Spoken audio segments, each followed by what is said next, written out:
noite, amada igreja, que a graça do nosso Senhor Jesus Cristo esteja na vida de cada um de nós. Amém? Pastor, o seu chefe, na realidade, dispensa, a apresentação. Há muitos anos ele ministra para o povo batista, não só no Brasil, mas como em todo o mundo. Um tempo atrás ele veio com Brasília, e na seminarista da Bíblia é a Bíblia Shed, que a gente usa aqui. Fundador da editora Vida Nova, é isso? Eu não sou bom, eu fui ler mais sobre a vida do pastor Shed. Nasceu na Bolívia, sofreu um acidente de caminhão, mas é um servo de Deus, acima de tudo. Ele vem ministrando para o povo batista, vem ministrando para os pastores, em seminários, em congressos. Então, é uma alegria muito grande ter o pastor, o chefe aqui conosco, na nossa igreja, que vai nos trazer a mensagem desta noite. Então, o pastor chefe pode acrescentar mais alguma coisa e gastar um pouquinho da sua vida. Mas eu já queria dizer de antemão que é uma alegria muito grande tê-lo aqui no seio da nossa igreja. Fique à vontade, use o corpo como o Espírito Santo lhe falou.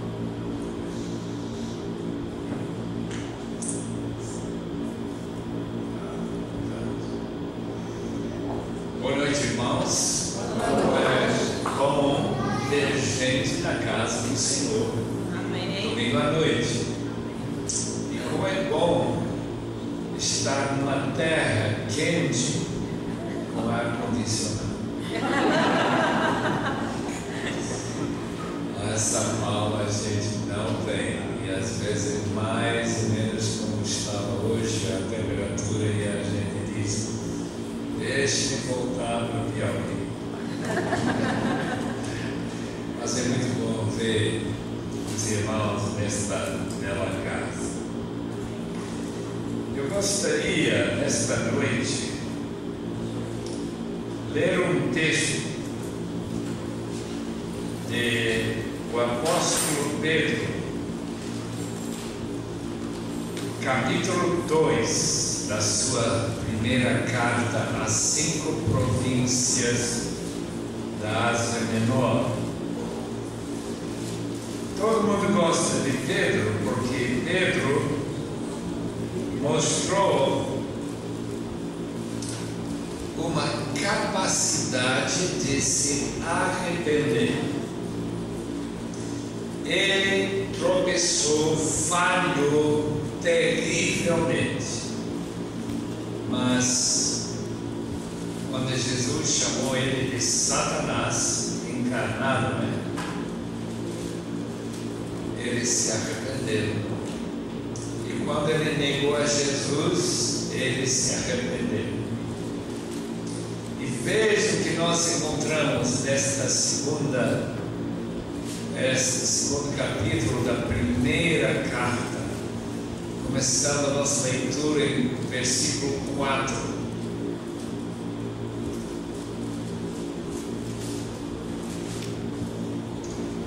À medida que se aproximam dele, a pedra viva, lembre-se que Pedro significa pedra, rocha, rejeitada pelos homens, mas escolhida por Deus e preciosa para ele.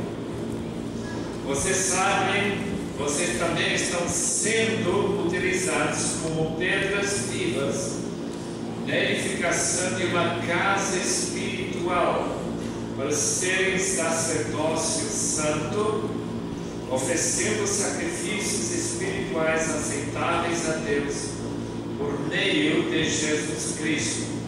Pois assim é dito na Escritura: eis que ponho em Sião uma pedra angular, escolhida e preciosa, e aquele que nela confia, essa pedra angular, jamais será envergonhado. Portanto, para vocês, os que creem, esta pedra é preciosa, mas para os que não creem, a pedra que os construtores rejeitaram tornou-se a pedra angular, pedra de tropeço, rocha que faz cair. Os que não creem tropeçam, porque desobedecem a mensagem, porque também foram destinados. Vocês, porém, são geração eleita, sacerdócio real, nação santa, povo exclusivo de Deus, para anunciar as grandezas daquele que o chamou das trevas para sua maravilhosa luz. Antes vocês nem sequer eram povo, mas agora são povo de Deus. Não haviam recebido misericórdia, mas agora a receberam.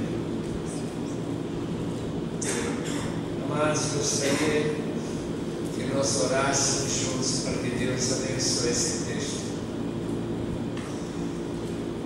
Quantas vezes os irmãos já leram, ouviram falar sobre esse texto? Não quer dizer que Deus não possa falar novamente esta noite a todos nós. Mas para isso acontecer, precisa haver uma resposta à oração. Para que essa oração seja poderosa, para a glória de Deus, nós vamos orar com os irmãos, ajudando na oração. Como ajudando? Acompanhando com o seu amém. A palavra amém é para confirmar que eu estou pedindo a mesma coisa que já foi pedido aqui na frente. Pode ser? Posso contar com essa cooperação dos irmãos? Obrigado. Senhor amado, como é bom estar em Piauí nesta noite. Como é bom estar nesta igreja, conjuntos assim. Muito bom, Senhor, muito bom é estar com teus filhos e saber que um dia, com tua graça acompanhando, esses irmãos e irmãs estarão comigo lá no céu. Amém.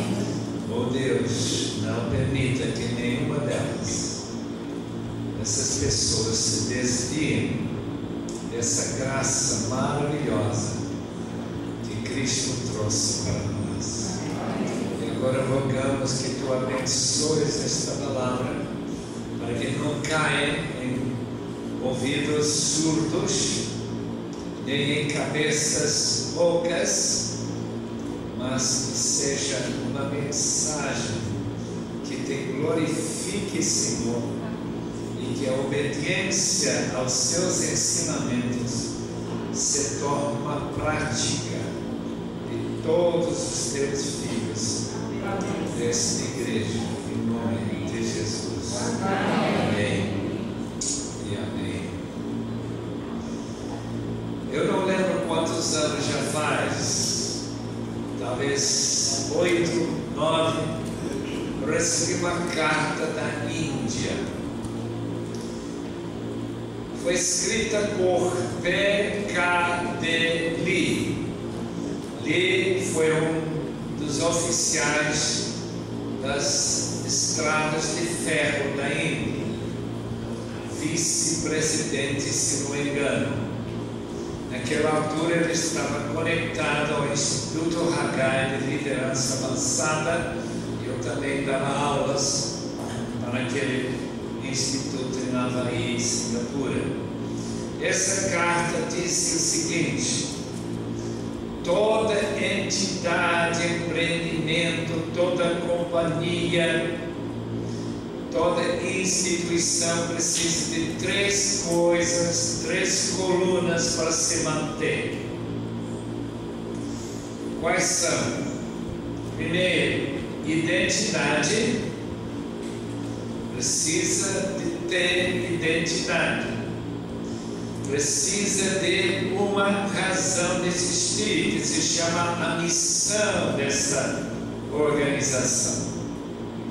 E finalmente, precisa que todos os componentes, as pessoas que fazem parte desta organização, saibam e se engajem para cumprir o seu papel dentro da organização. Tudo bem. Identidade, missão e engajamento dos membros. Eu li esse texto e veio à minha cabeça que, ainda que Pedro nunca tinha estudado organizações e administração de organizações, ele colocou nesse pequeno trecho exatamente essas três componentes: identidade, missão e o papel de cada pessoa desta igreja. Porque essa igreja é uma entidade, é um organismo, uma organização. Tudo bem. Um dia, eu acho que foi em 97, fim do ano, estive na América e meu genro, que mora na Alemanha, quis visitar a nova fábrica da Mercedes-Benz. Então nós pegamos o carro e fomos de Birmingham, cidade da minha esposa, e fomos para Tuscaloosa, 80 quilômetros distante. E lá estava essa linda fábrica novinha, que custou mais de 300 milhões de dólares. Nós fomos como turistas, e a primeira coisa que nós notamos foi que essa companhia tinha identidade. Chamava-se Mercedes-Benz. Já ouviram falar? Maior companhia da Alemanha. Logo que nós entramos, percebemos que essa companhia tinha uma missão. Era de montar, juntar peças e sair no fim da esteira um carro novinho que a companhia se orgulhava em vender por um preço bem substancial. Carros Mercedes-Benz. E o que mais me impressionou, lembro até hoje, isso já faz talvez 16 anos atrás, que cada pessoa lá dentro daquela fábrica estava envolvida na produção daqueles carros. Nenhum deles, está olhando no teto como quem não sabe o que estou fazendo aqui. Irmãos, qual é a fraqueza das igrejas? Não é falta de identidade, não é falta de uma missão, é falta de engajamento dos membros. Alguns estão envolvidos e trabalham de noite, mas esse grupo é quase sempre pequeno. A maioria entra pela porta, se assenta, levanta e vai embora, e não faz diferença nenhuma que eles fazem parte de uma entidade chamada Igreja de Cristo em o conjunto de Saci. Irmãos, não deve acontecer assim com qualquer pessoa ouvindo a minha voz esta noite. Eu quero que até eu tenha que parar, porque esse relógio está andando. Eu estou consciente que está andando. O tempo está se gastando. Os irmãos vão ficar a noite inteira. Eu espero que até terminar, os irmãos se sintam privilegiados a ser engajados nessa missão que tem implicações para milhões e milhões de anos sem fim, aliás, para a eternidade. Primeiro, identidade. Olha para a sua Bíblia, versículo 9, de capítulo 2, de 1 de Pedro, vocês são não uma companhia de carros, mas uma raça eleita. A palavra raça, meus irmãos, se entende, significa tal como a sua cor da cara, como a sua natureza, seu DNA invisível, que você é uma representação, que esse DNA é sua raça física. Mas esta raça de 1 de Pedro 2,9 não é raça física, é raça espiritual, é eleita antes da fundação do mundo, eleita por Deus.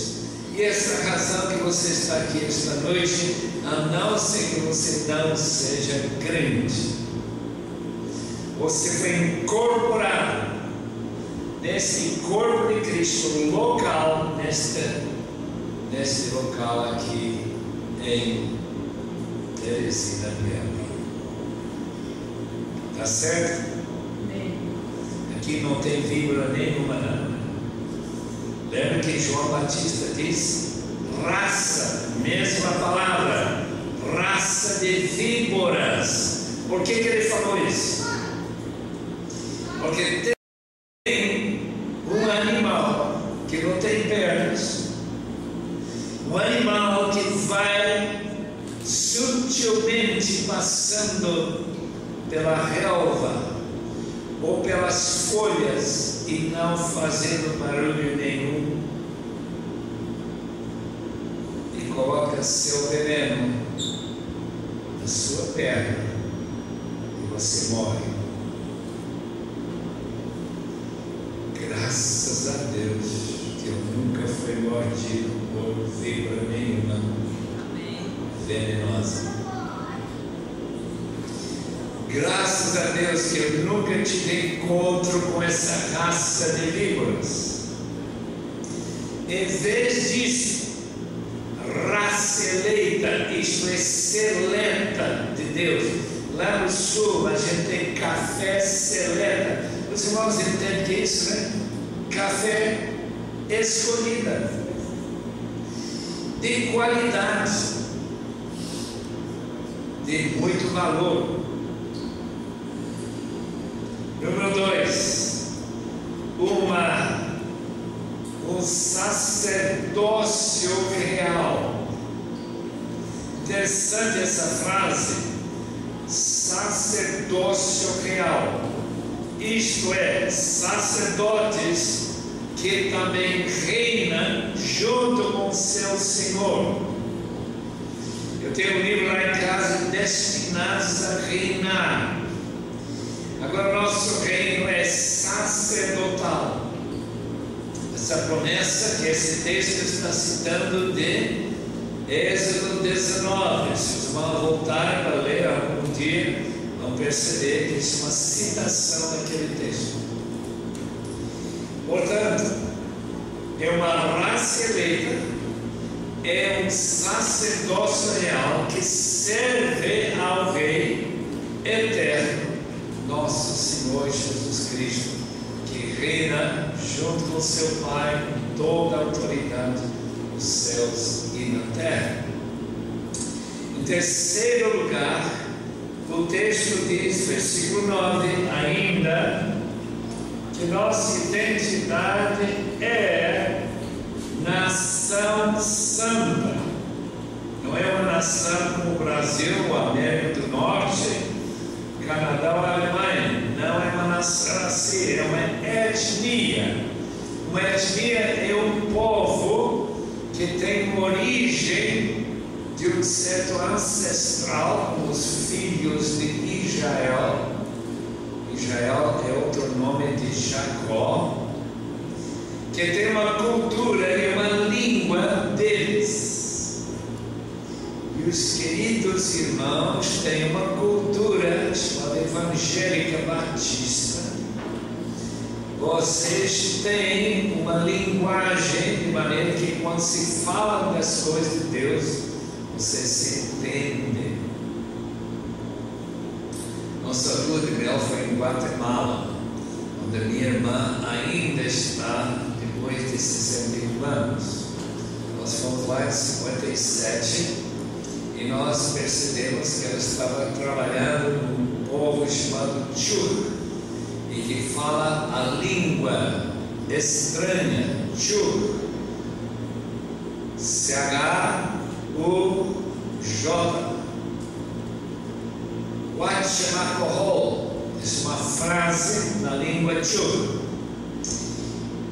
Esse povo, quando o Evangelho chegou lá, uma boa parte daquela etnia abraçou o Evangelho. E ele se torna hoje os receptores de uma Bíblia traduzida na sua língua e as suas igrejas cheias de gente que fala dessa língua tão estranha que não diz como está você e como está o seu fígado. Huachamacohol. Sei que seus fígados estão dentro, isso não se pergunta se está bem ou mal. Muito bem, é uma etnia santa, quer dizer que vocês têm a qualidade daquele lugar onde os sacerdotes tinham medo de entrar, a não ser uma vez por ano, e não sem sangue. Por quê? Porque ele não era santo. Aquele lugar era santo. A coisa mudou agora. Vocês é que são santos, se forem de fato santos. Por isso que em nossa organização, pecado é rejeitado terminantemente. Adultério, roubo, mentira, ódio, vingança, tudo cancela. Por quê? Porque aqui tem uma etnia santa e sacia. E finalmente, povo exclusivo de Deus. Essa frase, povo exclusivo de Deus, é justamente a diferença entre o fato de que pastor Carvalho ama todas as mulheres da igreja, não é verdade? Ou não ama? Ele odeia alguma mulher da igreja? Nenhuma. Mas ele ama uma outra mulher, eu aguardo, porque eu não sei muito bem sobre a sua vida conjugal, que ele ama diferentemente do que ama todas as outras irmãs da igreja. Não é verdade?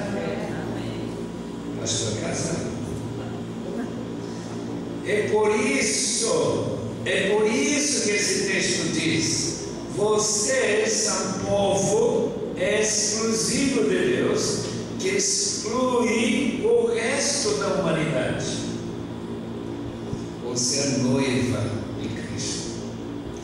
E essa noiva diz, Efésios capítulo 5, precisa ser um povo linda, bonita, jovem, sem ruga, sem mancha, pura,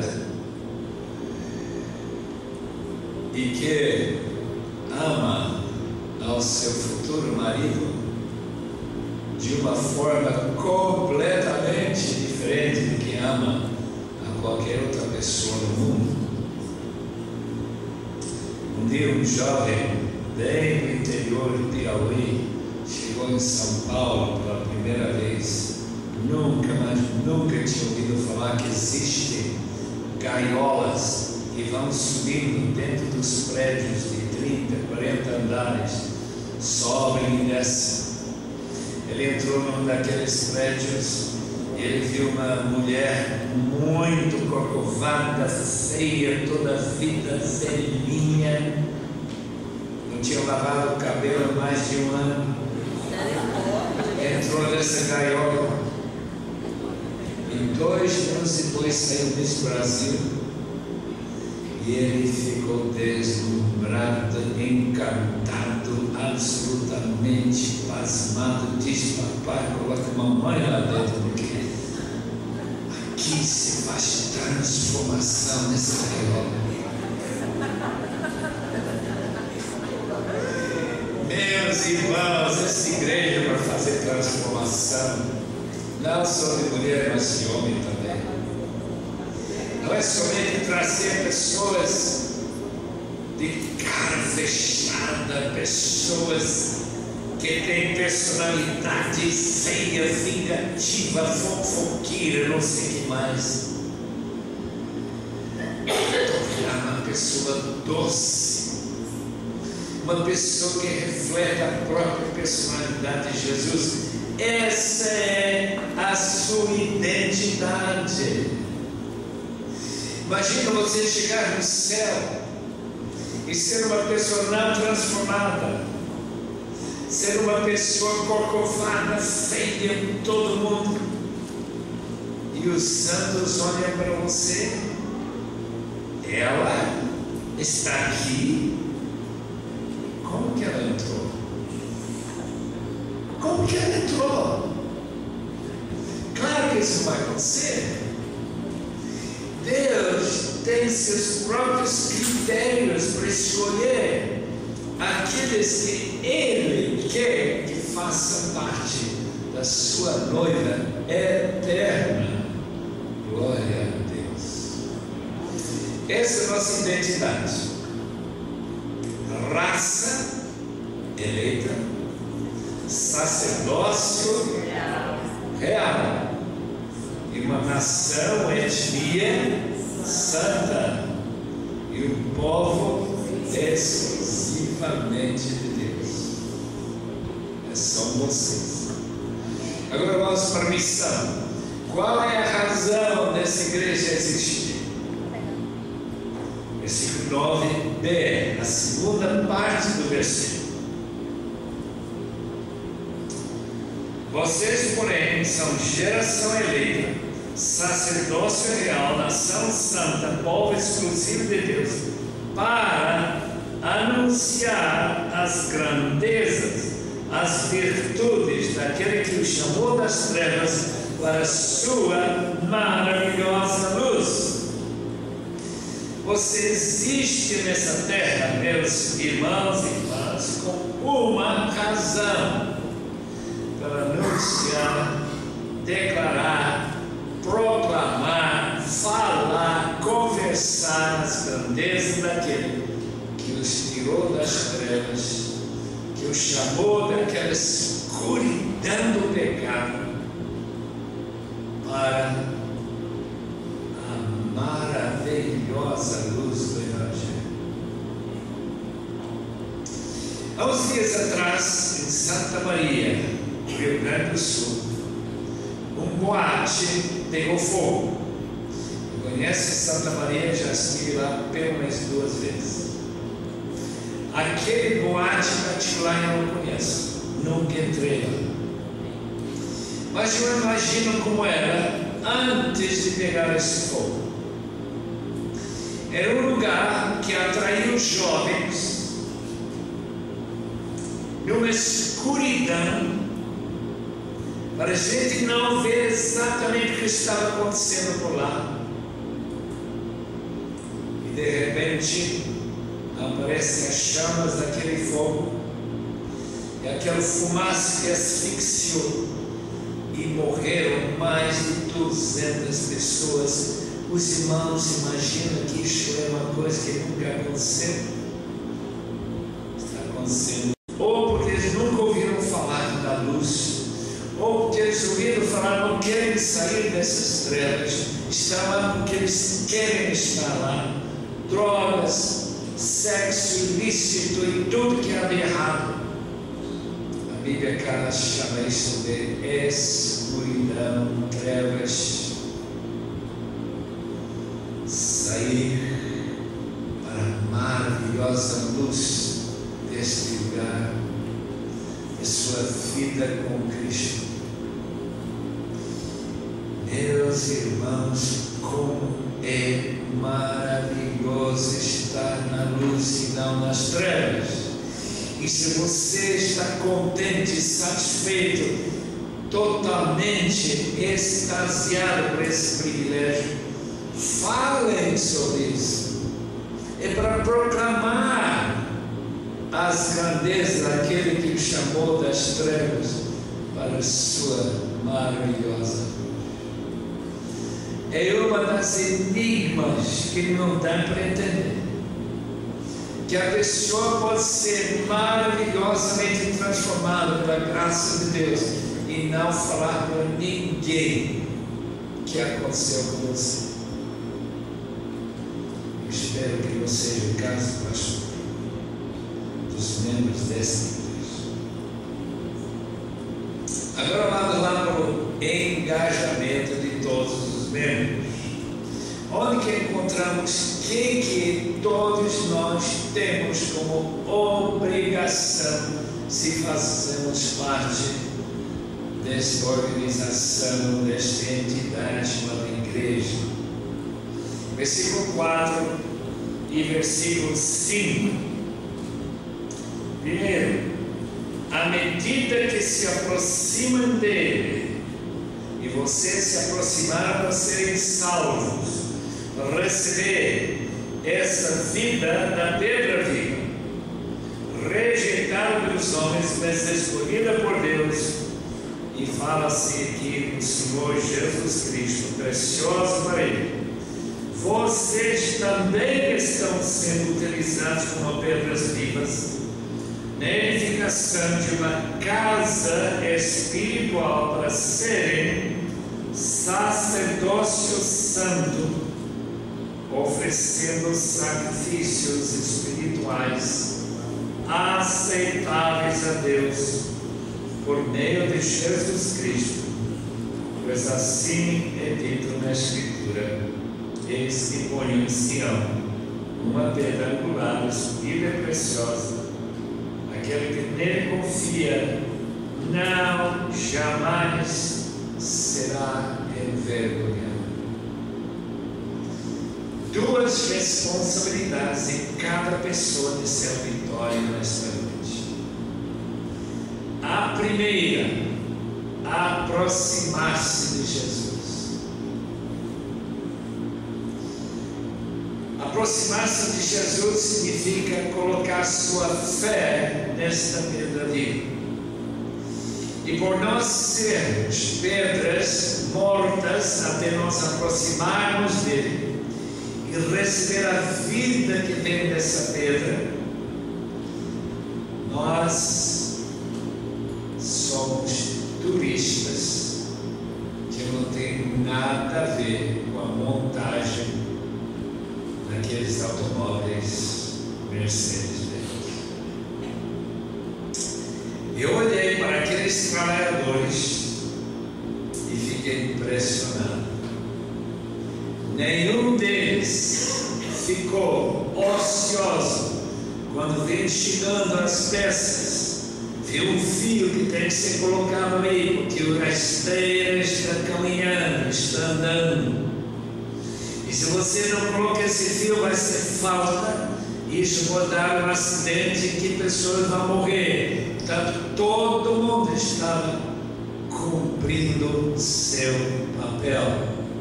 E qual é o papel do crente em Jesus?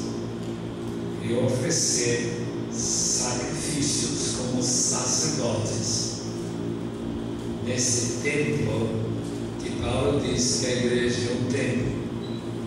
Vocês estão sendo edificados numa casa espiritual para serem sacerdócio e oferecer sacrifícios espirituais.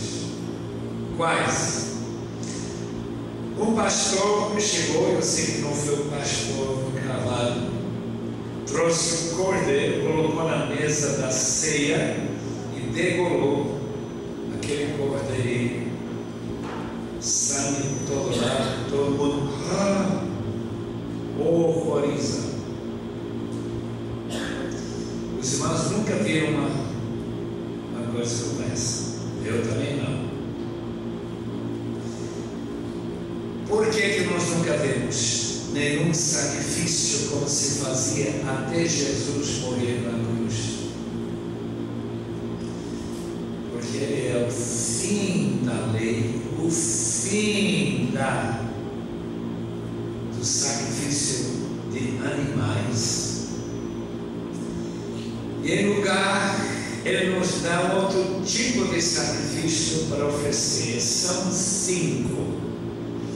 Os irmãos que nunca pensaram, porque eu também passei muitos anos sem pensar, quais são os sacrifícios que o crente deve trazer para ficar engajado com essa entidade chamada raça santa, eleita, sacerdócio real. Primeiro sacrifício, os irmãos conhecem o texto tão bem que eu tenho vergonha de mostrar novamente. Romanos 12, versículo 1. Romanos 12, olha para a sua Bíblia, marque esse versículo, esse é o primeiro sacrifício que nós temos que trazer para Nosso Senhor. Portanto, irmãos, rogo-lhes pelas misericórdias de Deus, que se ofereçam em sacrifício vivo, santo e agradável a Deus, seu corpo. Este é o culto racional, espiritual de vocês. Pense bem, seu corpo pertence a quem? A Cristo. Se você ofereceu o seu corpo a Ele, se Ele é Senhor de sua vida, você pertence ao dono do seu corpo. E Paulo chama no primeiro versículo de Romanos que ele é escravo de Cristo. Nós fomos comprados com um grande preço, um alto preço, o preço do sangue de Cristo. Isso significa que nossos corpos pertencem a Cristo. Será que você está servindo a Cristo? Essa é a pergunta. Número 2, o sacrifício de 15:16 de Romanos. Vou ler o texto, os irmãos, ao perceber qual é o segundo sacrifício que Deus espera de todos nós. Por causa da graça que Deus me deu, o apóstolo Paulo está descrevendo esse sacrifício de ser um ministro de Cristo Jesus para os gentios, com dever sacerdotal de proclamar o Evangelho de Deus, para que os gentios se tornem uma oferta aceitável a Deus, santificados pelo Espírito. Qual é? Proclamar o Evangelho para que os gentios e todo o povo de Saci quase é gentílica, para proclamar para eles o Evangelho de Deus, para que esses gentios, seus vizinhos, seus familiares, seus filhos, parentes, se tornem uma oferta aceitável a Deus, santificados pelo Espírito. Em outras palavras, que eles se tornem discípulos de Jesus Cristo através do seu trabalho sacerdotal. Cada pessoa que comparece lá no céu, no dia em que todos nós nos apresentaremos diante de Deus, aqueles que ficam junto com você, seu filho, sua esposa, sua mãe, pai, quem quer que seja, é seu discípulo. Se você ganhou essa pessoa para Cristo, que você cuidou que essa pessoa se firmasse, se tornasse um verdadeiro seguidor de Cristo. Isto que Paulo diz: este meu serviço sacerdotal. Número 3, Hebreus capítulo 13, versículo 15. Eu vou ler esse texto e os irmãos vão perceber que tipo de sacrifício, versículo 15 de Hebreus 13.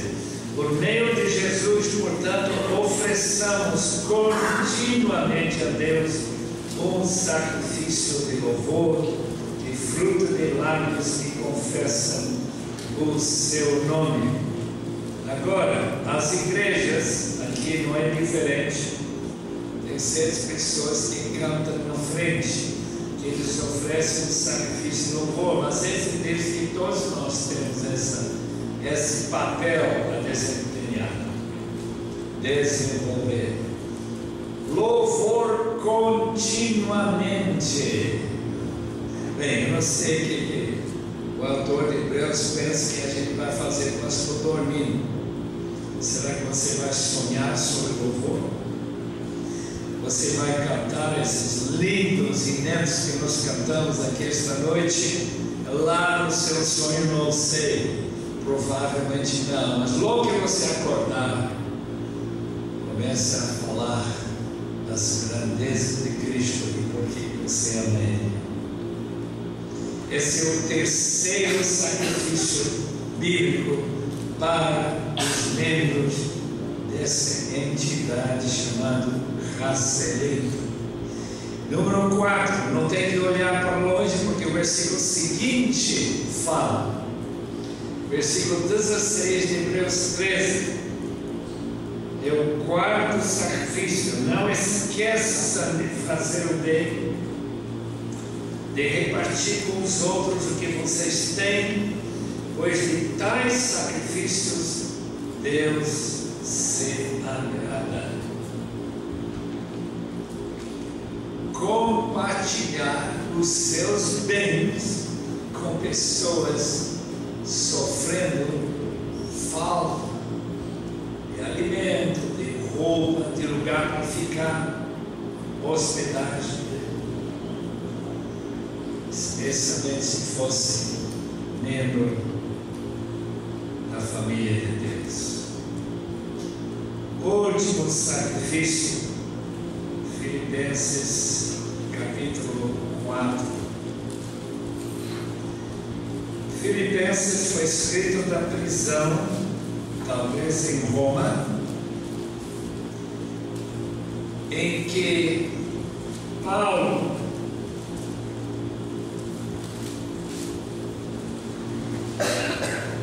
alugava uma casa. Os irmãos que alugam casa sabem que tem que pagar. Pagar com quê? A gente não pode trabalhar na prisão e ganhar dinheiro. Portanto, os filipenses, sabendo que Paulo foi preso, enviaram uma oferta para ele, uma oferta missionária. Recebi tudo, e o que tenho é mais que suficiente. 4:18 de Filipenses, podem marcar. Estou amplamente suprido agora que recebi de Epafrodito, aquele que trouxe esses donativos que vocês enviaram. São uma oferta de aroma suave, um sacrifício aceitável e agradável a Deus. Por isso, o meu Deus suprirá todas as suas necessidades, de acordo com as suas gloriosas riquezas em Cristo. 5 sacrifícios são nosso privilégio e responsabilidade como membros dessa entidade chamada sacerdócio real. Corpo, discípulos, bens e finalmente missionários, dinheiro para sustento daqueles servos do Senhor que estão onde eles não conseguem ganhar nada. Irmãos, a gente foi criado na Bolívia, na época da grande depressão, e quase nenhum dinheiro chegou, porque o pessoal não estava ganhando, uma grande porcentagem de desempregado, pessoas passando fome. Nos anos que eu nasci, 1929 a 34, 35, essa grande depressão quase mundial. Eu não sei como aconteceu aqui, lá na América foi feio. Mas nós não passamos fome. Meus pais compraram um saco de batata, que é a coisa mais barata, a comida boliviana era batata. Com certeza pagaram $1 ou $2 só para um saco, e conseguiram viver toda a família, umas 5, 6 pessoas, com $100 no ano. Não contando o aluguel, que já foi extra, e a própria missão cuidava disso. Irmãos, se não tivesse chegado para aqueles $100, 1932 ou 31, eu não sei que ano que foi, eu era pequeno ainda. Se não tivesse chegado, Deus teria suprido de outra forma. Mas aqueles santos que mandaram aquelas ofertas, que mantiveram essa família viva lá na Bolívia, serão galardoados de uma forma muito especial lá no céu. Eu tenho certeza disso. Como está a sua vida de sacrifício? 5. Seu corpo pertence a Cristo. Você está ganhando discípulos para cuidar e preparar para entrar na glória com você.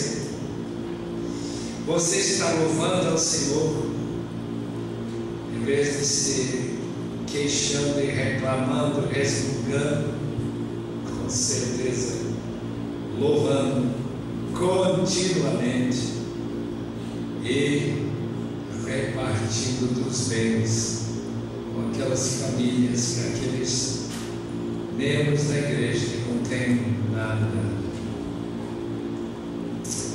Que Deus abençoe os irmãos. Amém. Sabe qual a sua identidade?